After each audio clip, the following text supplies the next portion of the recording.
Hello and welcome to Nick's Nerd News. This is where you come to listen to breaking news when it comes to the nerd world.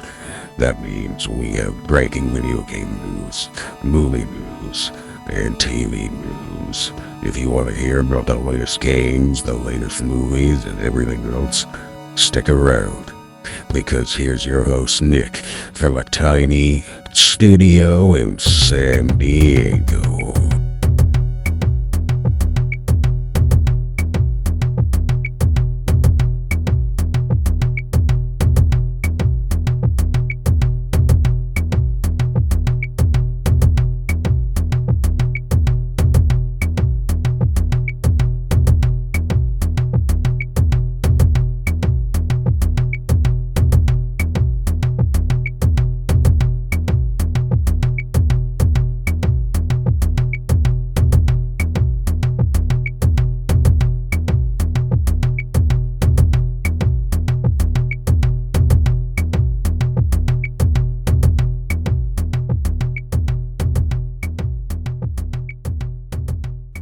How are you guys doing today? What is up? What is up?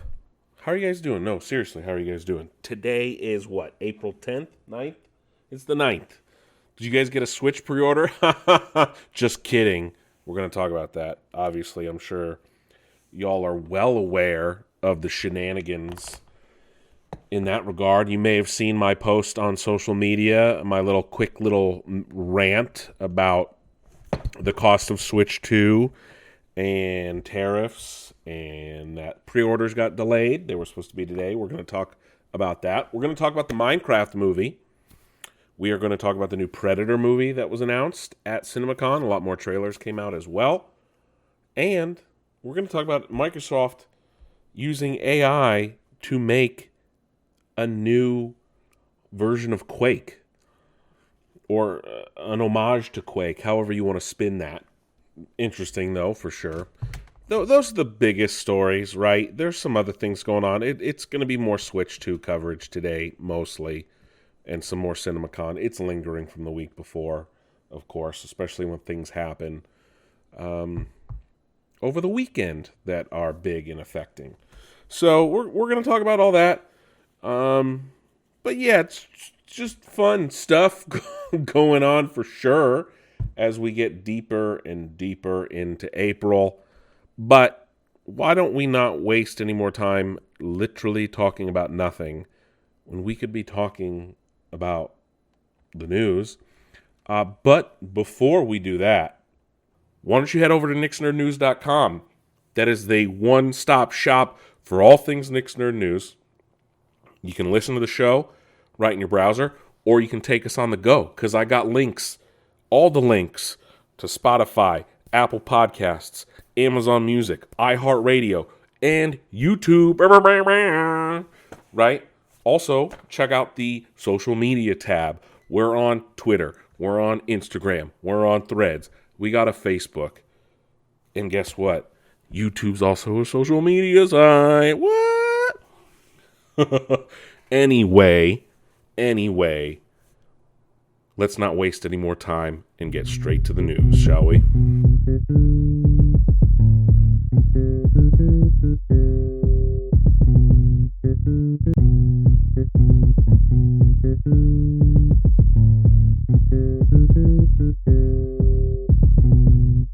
All right, so BAFTA, which is like England's version of the Academy, of like the Academy Awards and stuff, they have, so strange, they have named what they are calling the most influential video games of all time. And while the list includes great things like Grand Theft Auto, Tetris, WoW, Doom, Minecraft, Half-Life 2, it's the number one game that is a head-scratcher. Like one of those clickbait videos, the number one will shock you. Like one of those dumb, but like in this case, it actually is shocking. It's not some bullshit. Shenmue is number one. Yes, Shenmue, of all games. I don't understand. Doom got runner-up, which Okay, and then Super Mario Brothers took the bronze. I'm still just trying to understand how Shenmue is number one. Halo didn't make the list. Grand Theft Auto 5 didn't make the list. Fortnite didn't make the list. Shenmue.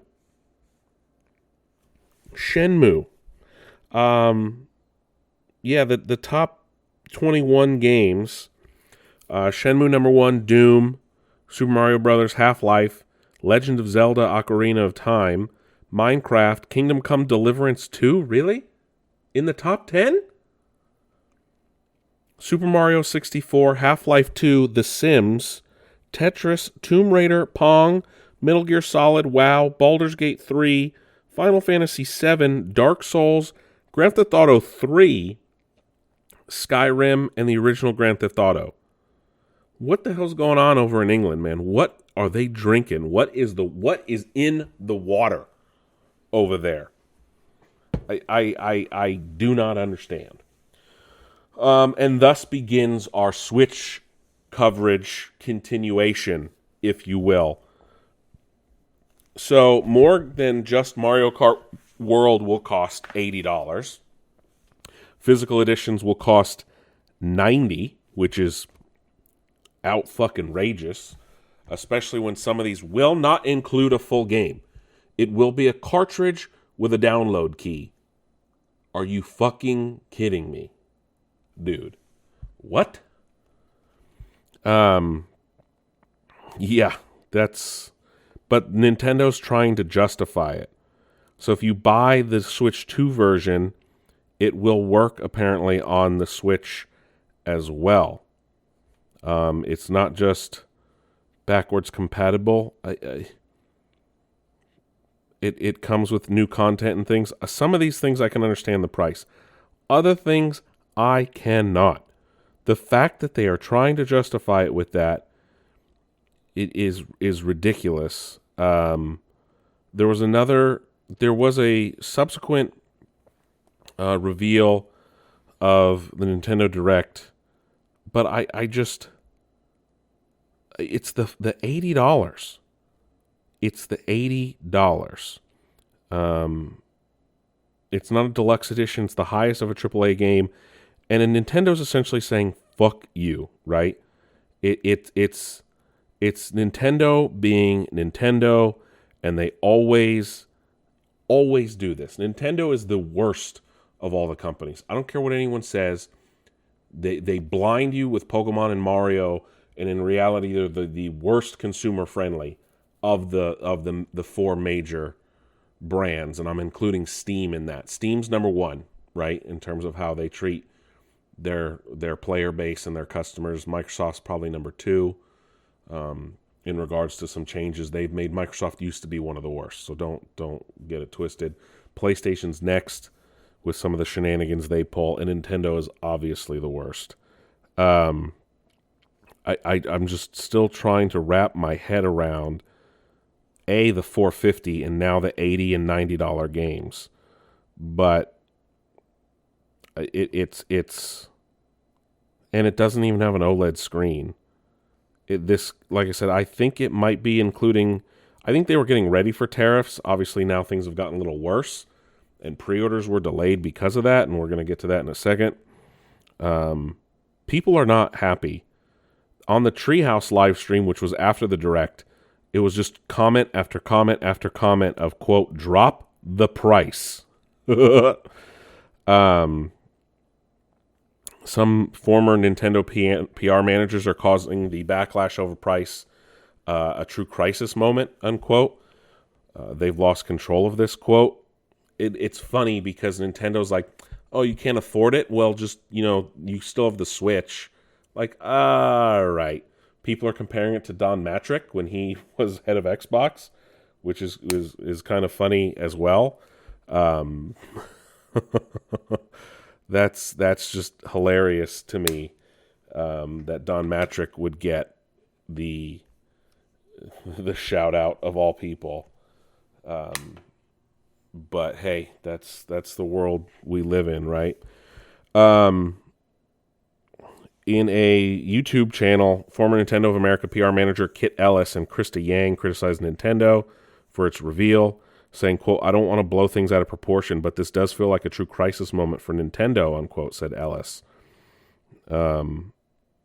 They were critical of the reveal, the price, the games.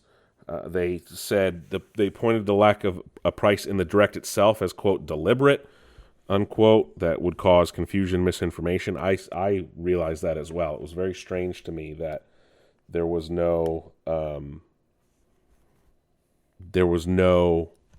mention of the price in the direct itself, and it came out later that what the price was. I thought that was very, very strange, strange tactic indeed. The other thing is the game pricing. Ellis said, quote, "Just shows some disrespect to the consumer where, oh, you just saw the direct, you're so excited, you're going to throw money at us blindly. You're not going to even ask the question of how much it costs because you're so excited, aren't you? It's a little bit degrading, almost to the intelligence of the consumer," unquote, Yang said. The fact that they're former Nintendo staff and saying this is they know what they're talking about. The other problem in this is that in Japan, there is a Japanese-only version of the Switch 2, and it costs much less. The Japanese only is selling for about 49,000 yen, which is about $341, about $100 cheaper. Duolingo poked fun at it, saying, "Gamers learn Japanese to save $133. That's pretty fucking wild that they're charging $100 for localization on a console. Yeah, about $100 cheaper. It's wild to me. Some people, again, think that was tariff pricing baked in, which this is where we kind of lean into my next thing about, and this is what I ranted about on my TikTok video and my social post. You cannot. They've delayed pre-orders. Pre-orders was supposed to begin today. Were supposed to begin today in the U.S. and Canada. They have been pulled, and it's over tariffs. Before the other day, we were the only country. We were the only fucking country that didn't have where pre-orders got delayed. And you know, this is not political. Some people are like, oh, they made it political. It's not fucking political, right? And I hate to go on this stupid fucking rant right now because this trade war, regardless of how you feel about the man in charge of the United States right now, President Trump, regardless of your opinions of him or how you feel about him, most people can agree these tariffs are fucking stupid. They're affecting people in ridiculous, outrageous ways. They're not helping anyone. The trade war is the dumbest war in the history of histories. Every time we've done tariffs in this country, it fucking failed. Okay? And look, again, I'm not trying to be political here. I don't care how you feel about the man. I'm not going to share my opinions because it's not what this is for. I'm talking about how it's affecting the Nintendo Switch. Okay? And I look, I wasn't going to buy one right off the bat because I'm not paying that much fucking money for that thing. To me, it's not worth it right away. I will wait. I will fucking wait till Gen 10 of Pokemon at this point next year for that bundle. Because I'll just get Pokemon Legends ZA on the regular Switch. But the fact that they delayed pre-orders because of this at the last minute tells you how much of a clusterfuck this all is. Right? And if those tariffs went into effect and they didn't have enough Switch consoles in the U.S., do you want to know what you'd be paying for a Nintendo Switch 2 if these tariffs continue to flop around like they do? You'd be paying almost $700 for a Nintendo Switch 2 if the tariffs kick in fully. You'd be paying almost the price of a PlayStation 5 Pro for a Nintendo Switch 2 which is nowhere near the capabilities. Nowhere near the capabilities. We still do not know when pre-orders now will go into effect because of all this, nonsense. So they're still expected to launch on time on June 5th. And this is when tariffs from China were 54%. Tariffs to China are now, I think, 100 and some bullshit, right? So whatever the price I just said, like $650, could be even more at this point if those tariffs stick because they're made in China. For models made in Vietnam, the tariff, I think, is still like 45%. So you're still going to pay a ridiculous amount of money. I just, in no way, shape, or form is Nintendo going to be able to manufacture Switches in the United States in a quick amount of time. I don't care what you want to say. It would take Nintendo close to a decade to get a factory up and running, hire enough people, get them trained, get the materials ready to be able to manufacture these products in the United States. And even then, a lot of those components would be tariffed because they're coming from another country. So if you sit down and actually think about what's going on, then you would understand this is just not as simple as, oh, I opened a new factory. Okay? I'm not trying to be political. This is not political. This is just straight hard facts. Okay? This is what happened. This is the effects of it. These are the effects of what happened when someone decides to blow up the trade agreements that exist around the globe. So it's just a little frustrating. They issued an official statement saying, quote, pre-orders for Nintendo Switch 2 in the U.S. will not start April 9th in order to assess the potential impact of tariffs and evolving market conditions. Nintendo will update timing at a later date. The launch date of June 5th, 2025 is unchanged. Nintendo has confirmed the pre-order delay is specific to the U.S. In the UK, for example, Nintendo's pre-order delay remains unchanged, unquote. So, that was on the 4th. However, not long after that, the pre-order date was changed in, in Canada. This was announced yesterday. Oh, geez. It's saying, quote, pre-orders for Nintendo Switch 2 in Canada will not start on April 9th in order to align with the timing of pre-orders to be determined in the United States, unquote. That was from Nintendo of Canada. So there you go. Because of the shitstorm going on here, now Canadians don't get it. And they've already been facing some issues with us down here. Our great neighbors to the north are being put in a pickle. And it's unfortunate because I don't think they have outrageous tariffs on China right now. So, yeah, there you go. And don't even think for a second of going to buy the one in Canada because you forget there's also tariffs on Canada. Again, I know this sounds like a political rant. It's not. I am trying to be as focused on the financials of it as much as possible, despite the fact that this is a very dumb decision. Many people are calling it dumb, okay? Just look at how the stock market's been for the last few days. And yes, I know the stock market doesn't always represent the economy, but if the stock market takes a dive, that affects investment in things and investment elsewhere. So it is all connected. And this is not going to just affect Nintendo Switch either.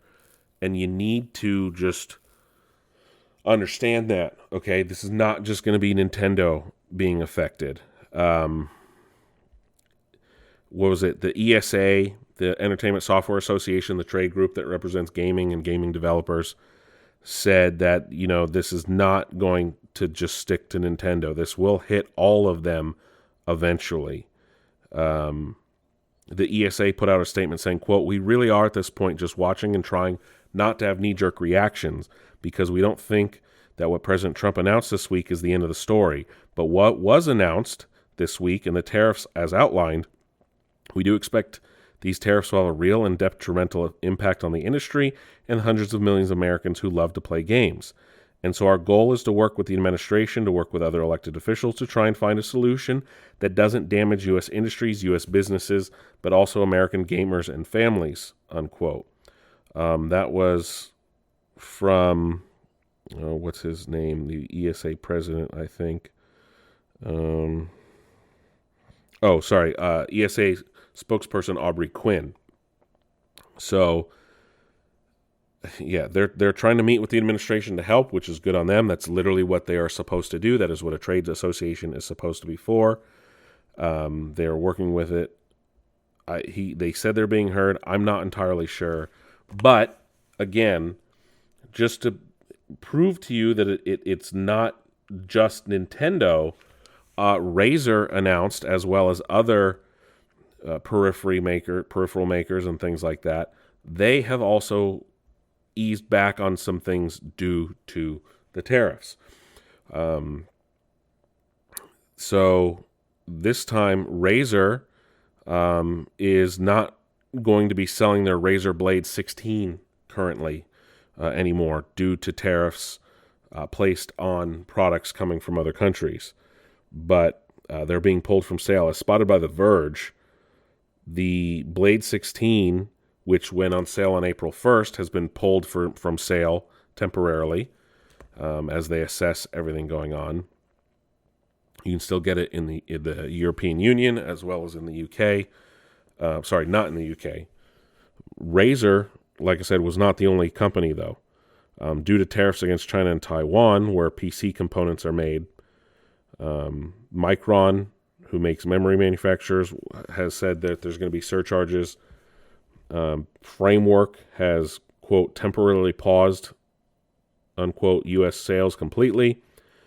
We know about the Nintendo Switch, things like that. So it's multiple companies are being affected. Gamers are going to be affected. If you don't think the cost of a PlayStation or Xbox will go up anytime soon, you're also it will be a little while before those hit realistically, because I'm sure there's a lot of stock of that just sitting already. They're not bringing in as many new consoles as before. But think of other consoles like the Steam Deck, the Asus ROG Ally, the Asus ROG Xbox Ally, whatever that thing ends up being called, that was teased a couple weeks ago. This is not in a vacuum. Okay, if you want new graphics cards, those are probably going to go up in cost. There's a lot of things that you might be sitting pretty on now, but it's going to start affecting you soon in a negative way. It's going to affect all of us in a negative way. Gaming is going to be affected greatly, and it's not a switch that you can flip that these things can come back and be manufactured here, nor at a good cost. That's something I left out. The minute you start manufacturing things here, the price of that item is going to go up immensely. Because the cost of labor in the United States is a lot higher than the rest of the world. I'm sure many of you are aware. The other thing is people just don't want to work in factories anymore. That's just straight up. And again, the investment that would have to be put in to build all this is they're going to want a return on their investment. It's not a switch that you can just flip and expect it to be done in a year or a year and a half. It will take close to a decade for a lot of these companies to set up and get people trained on it. And like I said, it's yeah. People are tweeting, so about everything, just looking at prices and it's not a great look for everything. It's just not ideal. Okay, it's not ideal for anyone. I don't know what's going to go on. And Nintendo did finally address the price of the games after the controversy, but IGN interviewed Nintendo of America's Vice President of Product and Player Experience, Bill Trinan, and he said this quote, "I would say it's less about the strategy of pricing Mario Kart World. It's more just whenever we look at a given game, we just look at what is the experience and what's the content and what's the value. Mario Kart World, I think, especially as you see from the Nintendo Direct, not to give you any hints or anything, but I did read your article this morning, and I think you had mentioned that you didn't find a lot to discover when roaming around. So I would say tune into our Mario Kart Direct to see what maybe you'll be able to find about that. But honestly, this is a game that is so big and so vast, and you will find so many little things in it to discover. And there's still some other secrets remaining that I think as people end up buying and playing the game, they're going to find this to be probably the richest Mario Kart experience they've ever had, unquote." Okay, no. That's a big fucking no, dude. That's a, hey, our game's big, so we're charging you more. Do you think Ubisoft would have sold 3 million copies of Assassin's Creed Shadows if they tried that excuse? No, they wouldn't. Oh my God. Oh my God. What are we doing? What? I hate this fucking timeline that we're on. They asked him, IGN did ask him more about other Switch 2 edition games. The upgrade, if you have a Switch game and you buy the upgraded version, it's only a $10 difference. Saying, quote, "Well, again, what I would say is that we just look at each individual game and we look at the content and the value of that game, and then we say, what is the right price for the value of this entertainment?" Unquote. If they're going to charge $80 fucking for Breath of the Wild or Tears of the Kingdom, they've completely lost the fucking plot, my guy. Dude. I just, their games aren't even that much of a leap to next gen, dude. This is some bullshit from Nintendo, and a lot of you are going to eat it right up and just go right along with whatever they say. And it's a little ridiculous that they even tried to explain why that like tour of the console game is not free, and they're charging $10 for it in the US. It's a virtual exhibition. Meanwhile, a game that pretty much does the exact same thing, the Astrobot game that comes free, packed in every PlayStation 5, mind you, it's $10. $10 fucking dollars for that game. And he said, quote, "It's an interesting product. We're actually getting ready today. We're going to be doing some Nintendo Treehouse Live segments and covering a lot of games in detail. That's one of them. And I think people will be able to see through Treehouse Live probably a little bit more maybe than you were able to see on the show floor. It's a pretty robust piece of software. There's a lot of great detail in there. For some people, I think there are people who are particularly interested in the tech and the specs of the system and things like that. For them, I think it's going to be a great product. It's really for people that want more information about the system rather than necessarily a quick intro to everything it does. And for that reason, and just the amount of care and work that the team put into it, I think it was decided that, yeah, this feels like a $9.99 is not an exorbitant price. It feels like a good value for what you're getting out of the product," unquote. Nintendo, please stop. You have more money than the world. Nintendo is one of the few companies that if they were to stop selling product completely today, they would still be able to self-fund themselves for several decades. I think it's like 100 years or something like that. That's how much cash Nintendo has. They do not need to be charging you these prices. At all. At all. Just keep that in mind. Just keep that in mind. If you guys want to see that article with Trinan, it's on IGN. They did a huge interview with him, asked him all these different questions, and you can see him try to dance around why they're charging these outrageous prices for things, because they know you'll pay it, realistically. All right, enough about the Nintendo Switch and the bullshit and the tariffs and prices and money. Let's talk about good money. I know this is kind of a movie deal, but it's tied in with gaming. A Minecraft movie had the biggest domestic box office debut for a video game adaptation in history. That is right. It is leapfrogged the Super Mario Brothers, as many people are putting it. The adaptation starring Jack Black and Jason Momoa, of course, destroyed every box office prediction with $157 million at the U.S. box office on opening weekend. It even broke Tuesday records the other day. Yeah. That is wild. The Super Mario Brother movie only made $146 million on its opening weekend. The Minecraft movie did $157 million. It made another $144 million at the international box office for a total weekend opening of $301 million. It had a $151 million budget, so it's already doubled that. We don't know what they've spent on marketing and things like that, so I don't know a break-even point. But it has made $157 million at the box office opening weekend. This is unprecedented because, A, the critics are skewering it, but people are loving it. And there's another thing, though, with the Minecraft movie. I guess they all had their own private server that they played on. The team, Jack Black built his own mansion apparently on it, which is fun that they all got together to play.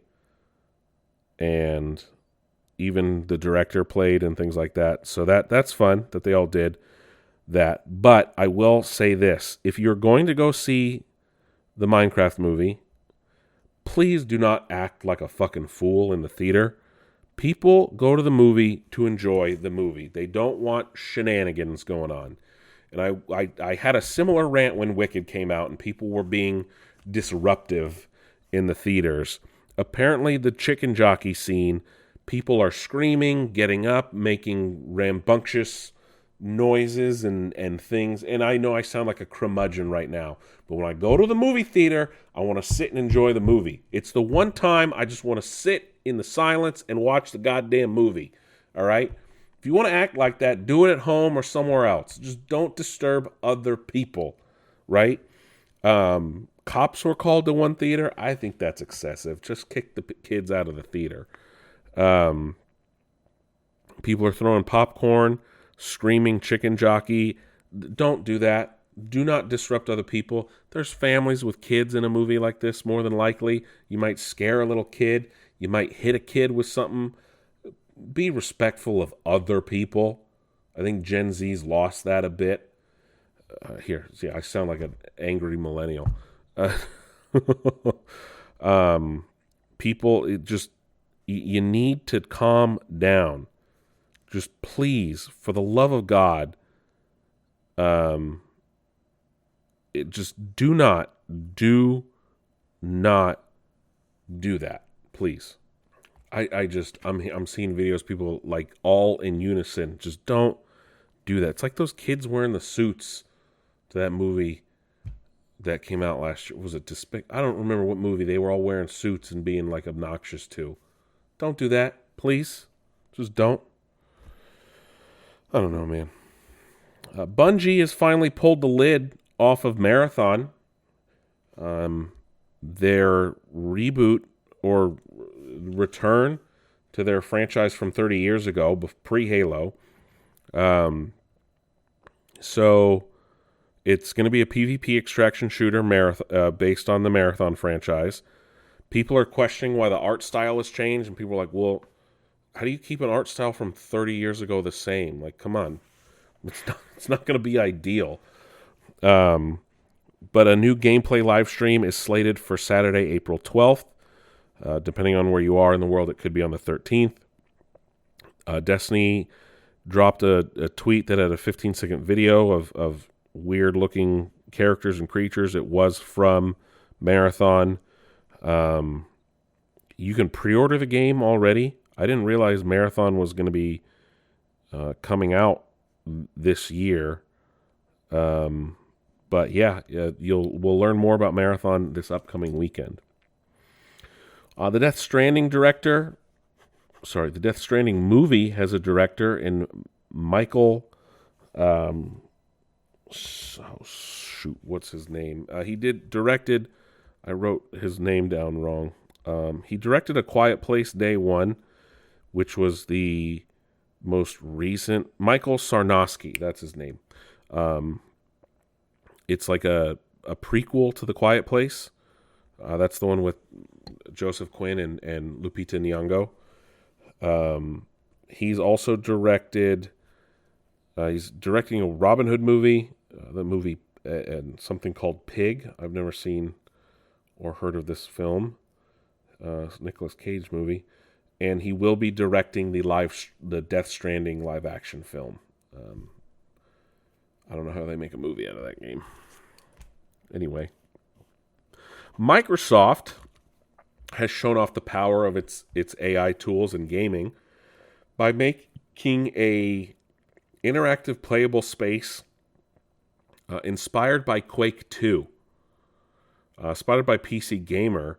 It's powered by their newly announced Muse AI and the World and Human Action Model WAM system that can, quote, dynamically create gameplay visuals and simulate player behavior in real time, unquote. We talked about this a few weeks back. Copilot created this, and Microsoft explained, quote, in this real-time tech demo, Copilot dynamically generates gameplay sequences inspired by the classic game Quake 2. Every input you make triggers the next AI-generated moment in the game, almost as if you were playing the original Quake 2 running on a traditional game engine. Enjoy the experience, share your thoughts, and help shape the future of AI-powered gameplay experiences, unquote. People say it's not great. Jeff Keighley tweeted it out. You can literally play it online and in a browser. But, yeah. Someone on Reddit said, quote, man, I don't want the future games to be AI-generated slop. There will be a point where it will be easier to use AI, and then all the greedy studios will do it exclusively. The human element will be removed, unquote. But I don't know. Someone commented, quote, I had a better experience literally just imagining the game in my head, unquote. But Tim Sweeney liked it, I guess. But he responded to Jeff Keighley saying, quote, he put a meme saying, much game, very Quake. It looks weird. I'll give it a shot when I get a chance, but I don't know how I feel about fully AI-generated games. Blizzard has announced its roadmap for the next 2 years. New expansions, new ranking system, and they're finally adding leaderboards. So there's that if you're playing Diablo. Xbox has announced its new June showcase. June 8th is the next Xbox showcase, to immediately be followed by a direct for The Outer Worlds 2. So there you go. More information about that game. I think that launches this year. Hades 2 will be a timed exclusive on Switch when it releases later this year on PC at the same time. It will come to other consoles at a later date. Arrowhead is hoping that Helldivers sticks around for years to come. They want it to be a long live service game. They, of course, won multiplayer at the BAFTAs. But Arrowhead, like I said, wants to keep it going. IGN interviewed production designer Alex Bohl, and what did he say exactly? Bohl said, quote, I wish the interview was 2 hours. It's a whole soup recipe, or maybe more like a very sophisticated French dish. I don't think we figured it out. One thing we keep at heart is just the interaction with the community. All the players taking the time to really talk to them, understand what they want. We have so many devs. They were continuously looking at Discord, at Reddit. We have a lot of things that come from there, and we want to keep that interaction level. That has been the thing we thought, okay, when we prepare the fantasy for the next updates and so on, this is the part we want to keep, where we're talking about the future of the game with Michael, and it was all about that. What is it that the player wants? What is it that we're not achieving yet? What's next? And this is always like prayers in mind. It's what works well. It's the ability to talk to them, ability to make that kind of fantasy in the game around the Galactic War. Last week with Popley 9, it's been a year and we still managed to get those moments in game. I think it's important. These are needed. I was talking to our game master this morning. It feels good to have that. It's one of the things we'll cherish until we don't make the game, but so far it's working well, unquote. So there you have it. They want to just keep making it more and more and more. But, then they asked him about a multi-year plan. Hold on. Let me see.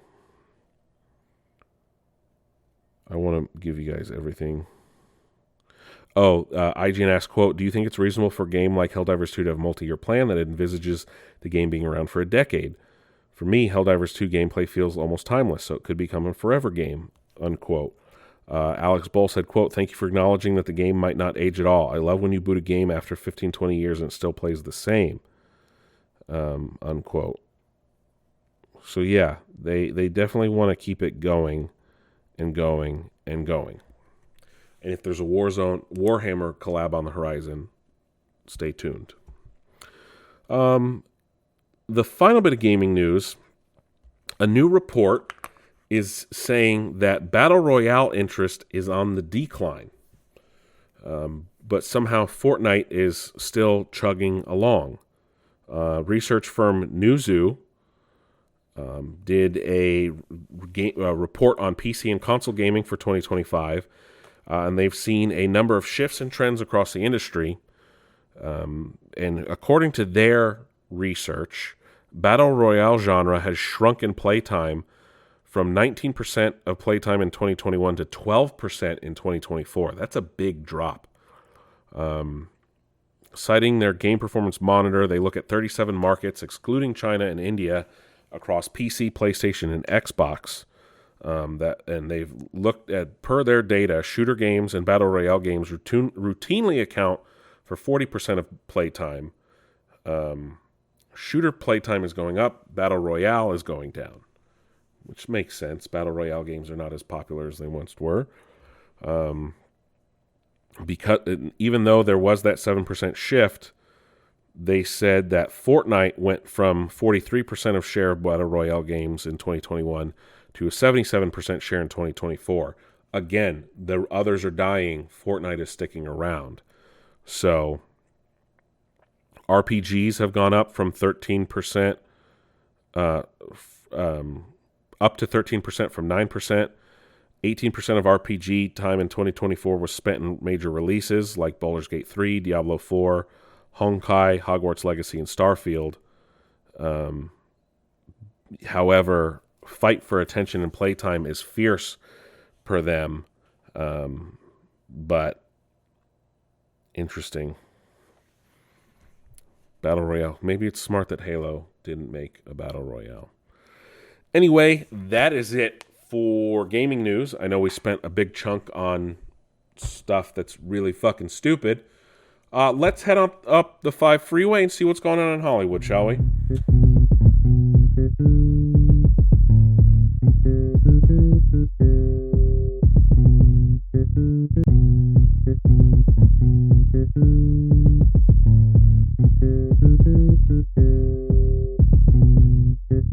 All right, Cinemacon wrapped up on Thursday with the Paramount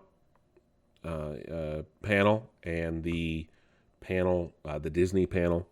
And at that Paramount panel, we finally got a trailer for Seth MacFarlane and Akiva Schaffer's reboot of The Naked Gun. And maybe not so much a reboot because it's technically a legacy sequel. It acknowledges the Leslie Nielsen movies in a fun way, but it stars Liam Neeson, and it looks like they are nailed the comedy perfectly. We'll see how it all plays out. The trailer is a little more graphic than the old movies were in terms of like bloodshed and things like that, but if they can get the comedy right, they will have a hit. The movie launches this August. Also, we learned about the new Avatar: The Last Airbender movie. This will be released theatrically in January. It will be called The Legend of Aang: The Last Airbender. So there you go. It's a continuation of the series. We also learned about an extended preview of Superman that came out this weekend with Minecraft. And it was released online. It's about 5 minutes. People are having conversations, and ones that are really fucking stupid because they just want to hate on James Gunn. In it, Superman arrives at the Fortress of Solitude being carried by Crypto, picked up by his robots, and obviously in a lot of pain, like he just got the shit kicked out of him. And the robots put him on something, are assessing all the damage, and they essentially turn on a magnifying glass to intensify solar heat and solar radiation. Remember, Superman heals from solar radiation. And he like starts screaming in pain, and people are like, what the hell? James Gunn doesn't know anything. Why would Superman scream in pain from the sun? The sun heals him. And people with a level head are like, bro, if you're like broken inside and you're being healed at an extreme pace, it's gonna fucking hurt as shit regrows. Like, I just, people hate to hate. And we've talked about this before. It's just the internet is just full of rage baiting. And you can argue what I was doing with tariffs and stuff was that. But in reality, that is me being angry to a legitimate situation. Being angry with a legitimate situation. This is people just hating to hate, and because it's James Gunn, and it's Snyder Bros, and things like that. So, this is purely rage bait in this situation. And other people are like, bro, no, that makes sense. Then, of course, the Disney panel happened later in the day, and we got a trailer for Tron Ares, which was then released this weekend. The new Tron movie, starring, oh god, why does it have to star Jared Leto? Yes, he's a good actor, but just somehow, I don't know. It finally shows the programs from Tron interacting with the real world. A couple of guys on light cycles driving on a bridge, and they slice a cop car in half when it gets hit by the hard light. It shows one of the flying crafts coming into a city, causing mayhem. So I'm excited for that. We hear a voiceover from Jeff Bridges. My only concern is, will Bruce Boxleitner be in it and voice Tron again? I love the Tron movies. I cannot wait. Lawrence Fishburne says he is not going to be returning for Matrix 5, as he was turned down for the Matrix Resurrections. Remember, he was famously replaced by Yahya Abdul-Mateen, who played Morpheus in that film. Yeah.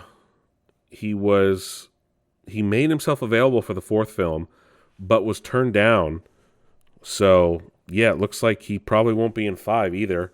On an appearance on The View, of all places, Lawrence Fishburne said, quote, "It depends on the circumstances, who is involved, how well the script has been written.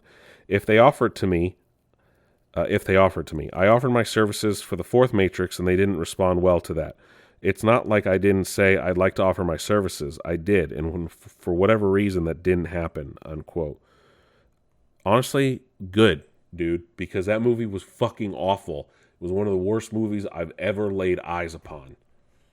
Good that you weren't in it. I'm still don't understand why they're making another one.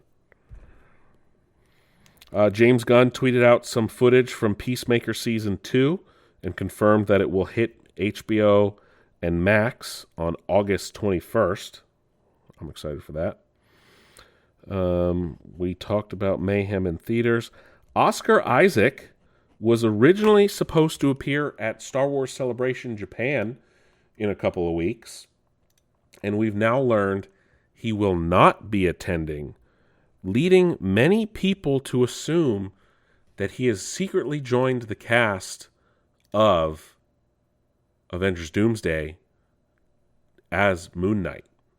If there's any credence to the speculation, we don't know, but it's odd that he pulled out of Star Wars Celebration Japan at the last minute as filming ramps up for Avengers Doomsday. The novelization of Revenge of the Sith, which many people consider to be one of the best Star Wars books, will be getting a 20th anniversary deluxe edition this year to coincide with the 20th anniversary of the film. Of course, Revenge of the Sith returns to theaters later this month. We got a new trailer and the announcement of what the secret second Predator film will be this year. Disney, of course, announced Predator Badlands at their panel at Cinemacon on Thursday. We still didn't know anything about the second movie directed by Dan Trachtenberg. We finally know what the second secret Predator movie is. It will be an animated anthology coming exclusively to Hulu. It is called Predator Killer of Killers. It will be an anthology with 3 different stories taking place with animation company The Third Floor. It will release on June 6th on Hulu. The film follows, quote, follows three of the fiercest warriors in human history: a Viking raider guiding her young son on a bloody quest for revenge, a ninja in feudal Japan who turns against his samurai brother in a brutal battle for succession, and a World War II pilot who takes to the sky to investigate an otherworldly threat to the Allied cause, unquote. And they will all fight different versions of the Predator. So yes, a Viking, a samurai, and a World War II pilot, all fighting different Predators, and that sounds fucking great. I wish the Viking one or the samurai one was live action, but I'll take any Predator. The animation looks really cool. I'm very excited for this. June 6th on Hulu. Robert Pattison may be heading to Arrakis. He's being circled for a villain role in the third Dune film. As Denis Villeneuve is returning for Dune 3 and getting it ready to start filming, Timothée Chalamet, Zendaya, Florence Pugh, and Anya Taylor-Joy are all expected to return. Also, Jason Momoa hinted that he's coming back as a technical spoiler. But Deadline is reporting that Robert Pattinson is being considered for the villain role. That's 2 major franchises for Warner Brothers for him. The Hollywood Reporter is suggesting it will be a villain. We don't know exactly what role they want him for. It'll be interesting to see what happens, though, and who he ends up playing. The sky's kind of the limit. He could play a new character, given how they've kind of changed from how the books play out. And it is expected that the third Dune movie will adapt the second book, as Dune's Part 1 and Part 2 really only adapt the first Dune book. But who knows? Simu Liu, who is returning for Avengers Doomsday, was being interviewed and was asked if he knows anything about what the movie is about. And what he had to say was, he was on the Jennifer Hudson show, saying, quote, "I knew I was going to be involved in it to some capacity, but I didn't know who else they were announcing. They don't tell us anything. Tom Holland and Mark Ruffalo ruined it for all of us. Now they don't tell us," unquote. So there you go. Because Tom Holland tends to let everything slip in regard to any Marvel movie he is in, Marvel now is extremely tight-lipped on letting their stars know what is going on. And I think that's hilarious, because Mark Ruffalo's also let slip details in the past as well. So I think it's funny that they finally learned their lesson after over a decade of making these movies. And then our final bit of TV and film news is The Last of Us has been renewed for a 3rd season by HBO and Max. Season 2 premieres, I think, this weekend. But they put out on all their social media saying, quote, "It can't be for nothing. Season 3 is coming," unquote. So what does that mean? Are they adapting? I'm very confused. People do say it is the best video game adaptation on television in general, actually. So I'm still a little confused on how that's going to work. I guess it's so season 2 premieres this weekend. Season 3 we don't know. My guess is that I guess they only did one half of The Last of Us 2 for season 2, so maybe they'll split it into 2 seasons. I don't know. I don't watch the show, so we'll see how it all plays out. But I don't know. But that is it for Nick's Nerd News this week. Thank you guys for listening week in, week out. That was episode 361. 361 episodes in the tubes. I'm kidding. No.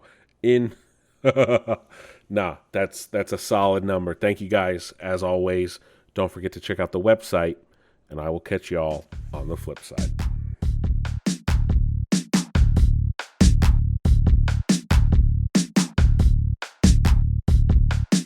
This has been a production of Nick's Nerd News. Please do not use without implicit faxed permission. And yes, that means with a fax machine. Thank you, and have a nice